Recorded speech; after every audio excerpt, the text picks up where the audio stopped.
right here until you save me, save me. Hey, won't you save me?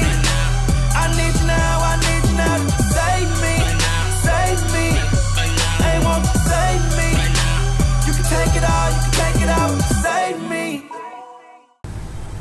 Yo, yo, yo, it's your favorite hot mess mom. And I'm reporting from Billings, Montana, which is exciting because our president, Donald Trump, will be here tomorrow. Love him or hate him, he's going to be here. I'm excited about it. Can't change that. So welcome to Billings, Montana tomorrow, President Trump. And as the rest of you know, since I'm sure he is not following me, you never know. As the rest of you know, I am coming out of the status as the most irresponsible person you'll ever know, only to become very responsible. And how am I doing that? It started so simply by buying gold and silver, which is the best thing I could have ever done for myself. I do have a few notes tonight, so don't forget what I'm doing. But I started stacking gold and silver. It was that simple. That changed my life forever. I like to talk about stories of the day sometimes. Fun one, I watched this crazy show. I don't remember the guy's name. It's like Dennis Brown, maybe, or something. But anyway, whatever his name is, I'm sure he's very well known as this hypnotist dude, and it's really interesting to me because he was told by his academia dudes that, you know, you can't set someone up with hypnotism to kill or, you know, be triggered into doing certain things for you. You just can't do it.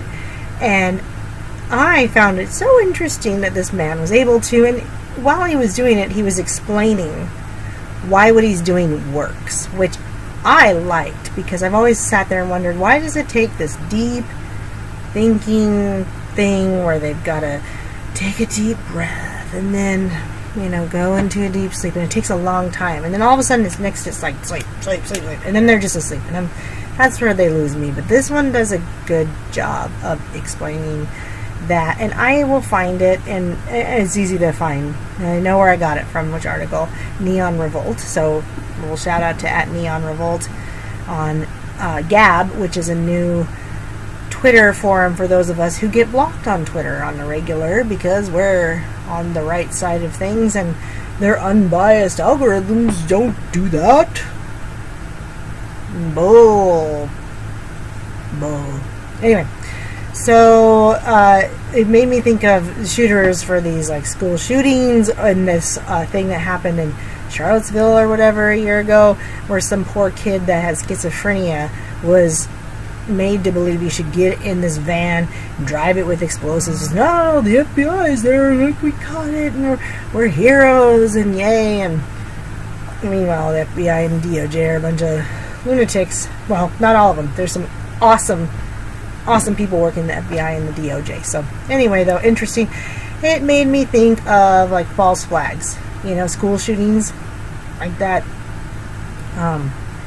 That weird kid running around, that hog kid. I mean, what more do you need for evidence? If there's a kid running around saying, oh gosh, my sister was at that school at the time of the shooting and I had to get on my bike and report it and be anti-gun laws for the rest of my God-given life, adamantly. But he graduated from a different school in 2015 in California. So, I mean, anyway, you know, false flags, learning, big thing, and I actually totally understand how they do that. It's distractions. So on that note, I'm going to talk about being prepared.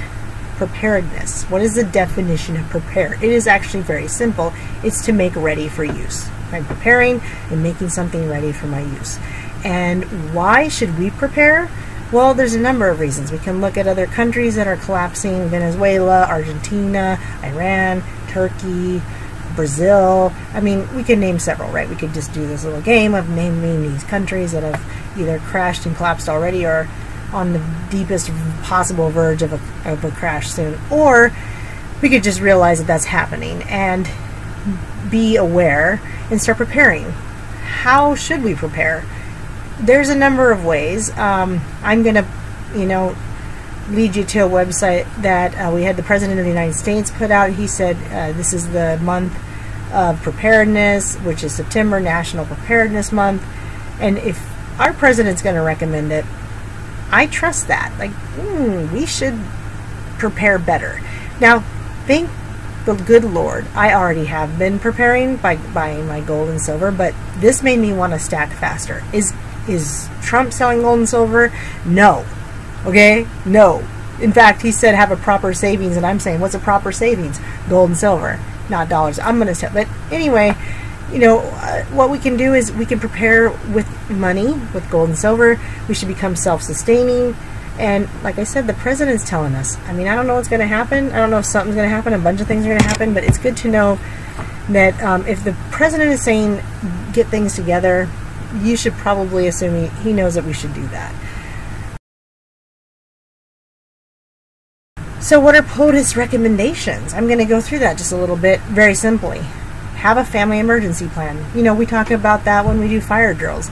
But take it seriously, guys. Like, be like, you know what, family? This could happen, and what are we going to do? Are we just going to, you know, run to a bunker? Probably not. Most of us don't have bunkers. Are we going to take it seriously enough where we'll just have a plan where we'll meet if we can in a time of disaster where we're not together? We'll plan to come back to this spot, probably not your home, you know, different spot. If a kind of disaster occurs that's man-made, if it's a disaster that's God-driven, you know, we would just plan to meet at home, right? So we would just go, okay, I'm just going to go home and meet the family, unless it's a flood at the house. So that kind of family emergency planning. Another thing would be a disaster kit. I really think that a disaster kit is going to have a lot to do with the area that you live in the United States. So if you live, you know, in an area that there's more prone to flooding, you would want to find a way to make sure you have an extra insurance on hand or whatever, you know, for your basement. Maybe have things up off the ground a little bit, although if it's a major flood, forget it, your whole house is going. So anyway, just probably where you are, you know, depending on the kind of natural disasters you're going to be dealing with. You know, he talks about alerts on your devices. I'm trying more and more to get away from devices. So, you know, do what you want. I mean, some alerts aren't going to matter because it's just like, forget it, we're done. Like, it's over. Some alerts are going to matter. I think it's okay to keep some devices going, just not at all times, and smartphones are definitely going to go in my life.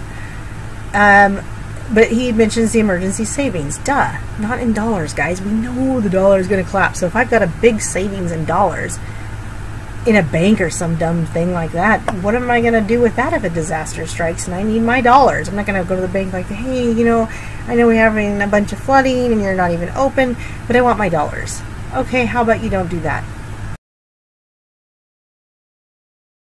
If you must have dollars, I mean, good, you should probably have some dollars, but put them in with your gold and silver in a safe spot above ground, you know, so in cases you live in an area of flooding, or whatever you're, you know, you think, whatever disasters you're plotting for, plotting for was the wrong word. Planning for, yeah, plotting. Colluding on disasters, that's not us, that's the left, right? So, the left, correct, not the left, right. Anyway, I'm sure you get me. So, in insurance policies, I mentioned that a little bit, but having proper insurance policies on your home, on your business, whatever you own, that, you know, a boat or a kayak or whatever, you know, like whatever you own, a motorcycle, all those things can, you know, have proper policies on them. And especially good homeowners or renters, because if you do have gold and silver, there are riders for that. And if you're buying MS-70s, there's identification numbers, which is pretty important if somebody ever steals it. So apparently there is a Federal Emergency Management Agency's Ready campaign. It's called Ready Campaign, coming from the Federal Emergency Management Agency.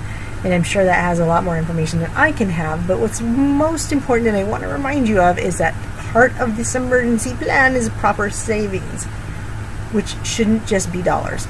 God forbid it should just be dollars, please. And I challenge you to think about being self-sustaining, like farming, you know, having your own cows to milk, having, you know, your own crops to grow, having your own pigs to slaughter and eat, unless you don't eat pigs, so excuse me, but whatever, rabbits if you must, but whatever you're willing to be able to slaughter for your own home. And this is a really good idea to get into now, and I say that because we're looking at Monsanto and the things that are happening in our crops, and like the weird lawsuits if like your Monsanto gets onto their crop. It's another form of control, and I'm concerned about that control because it's controlling how smart our children are. It's controlling our own ability to perform. It's possibly causing cancer, and we hear this all the time, and we want to roll our eyes at it and shake our heads, and I get that, but rolling my eyes and shaking my head and acting like it won't affect me, that won't save my life. That won't save my life. Okay, if I want to pretend it's not going to happen to me, oh, this is so much, then I don't want to have to worry about it.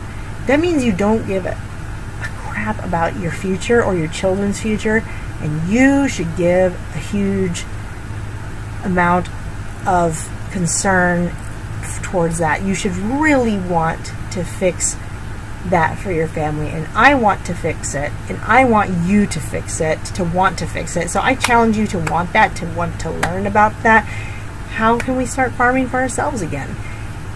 It's going to be hard. We'll have to find, land. We'll have to buy it. We'll have to learn to do. I've never killed an animal in my life. I'm not a hunter, and I would have to learn how to do that. But I can, to save my family. And I want to tell you, people, you have gifts and creativity, and you are more skilled than just the one thing that you were told to go to school and just find that one thing. Just go to school, find one thing, get that job, and you'll get a good retirement. That's all you can do. Live in the city, stay out of the country. Don't venture to the scary country where probably mass murders and serial killers are, because horror movies want you to think that. But let's learn how to get out of this entitled lifestyle where we dream of, I don't know, getting a yacht and going to a beach and having a fancy car and jewelry and friends, and who gives a shit about any of that? Learn how to live. Learn how to live where, I'm not looking at a future where we have to live in a bunker because there's radiation everywhere. I'm looking at a future where we lose these kinds of lifestyles where we have a home and a car and a savings account, and that's all gone. Like, we lose that. And we have to fend for ourselves because the food isn't coming into the grocery stores. What do you do then? Maybe you have some gold and silver, but you're really freaking out because you don't know who to buy from or where to buy from. I got to go to the farmers. Be a farmer. Okay, let's do that. Let's find a way to do that together. Let's work together. It's not a compound. It's not a commune. It's just simply like, how can I learn better? How can I do more? How can I be self-sustaining? How can I learn that I have multiple skills? Not one that I was told to just go to college and have one skill, get a job, get paid, and everything's going to be fine. No. You have so many skills. I have so many skills, and we can all do all of this. So let's help each other. I don't know it all. I don't know half. I don't even know a quarter. So I'm going to need some of y'all to, lean on in times of educational purposes. Like, I don't know how to farm, I haven't grown a garden ever. But you look at me. I'm the most irresponsible person you've ever known because I was bailed out of every problem I ever had. Okay, so we know. I don't know shit. But I'm going to learn, and I'm going to make it happen, because I'm going to love my children more than I was loved. And I want you to do the same.